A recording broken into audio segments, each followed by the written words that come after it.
You're looking back in time at history that's both preserved and fading away. They are glimpses into Mobile's past, frozen at the click of a shutter. Okay. Carol Ellis, the director of the McCall Rare Book and Manuscript Library at the University of South Alabama, is my tour guide through Mobile history.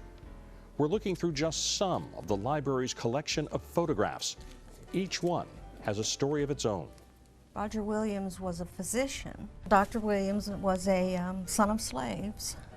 He became a physician later in his life, and again, he is the father of Ariel Holloway. John LeFleur was a prolific civil rights activist in Mobile. He is an unsung hero of the civil rights movement in Alabama. John LeFleur's house was actually firebombed. That was in 1967, the year before the assassination of Dr. Martin Luther King, Jr. This is the march that took place after the assassination of the Reverend Martin Luther King. Wow. We know who this man is. This is Jerry Pogue. Somewhere in here is Father Albert Foley, who was a sociologist at Spring Hill College. Mm-hmm. But who a lot of these people are, again, we don't know. A little known fact about John LeFleur is that he was actually the person that convinced Vivian Malone to integrate the University of Alabama. He selected her, he encouraged her, he and his compatriots raised money for her so that she could pay her fees on time, and wrote her often about how proud the community was of her. His collection that we hold has probably 50,000 letters in it. Some of the papers are in very poor condition because after the outlawing of the NAACP, he hid these papers under a church for a number of years. Here he is being arrested at a protest of the Junior Miss pageant. It was being protested against because it was segregated. Today's youth don't know a lot about the struggles that their grandmothers and grandfathers went through. I meet students all the time who attend LeFleur who have no idea who John LeFleur is. The same John LeFleur depicted in this monument with then Mobile Mayor and another civil rights pioneer, Joe Langan.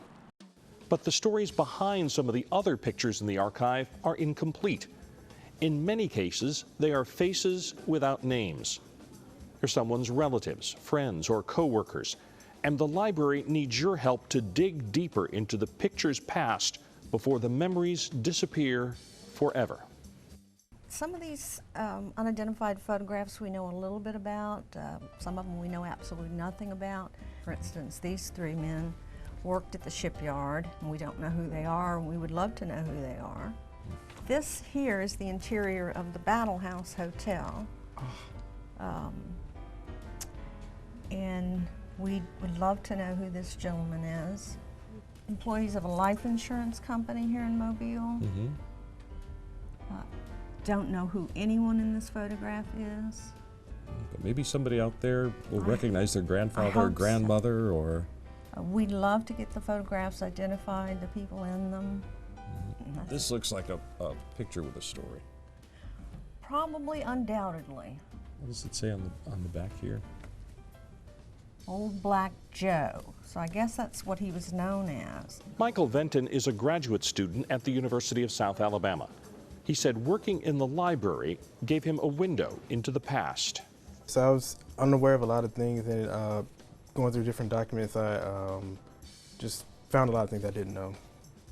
Do you feel that you're a more well-rounded person having worked with this? Yes.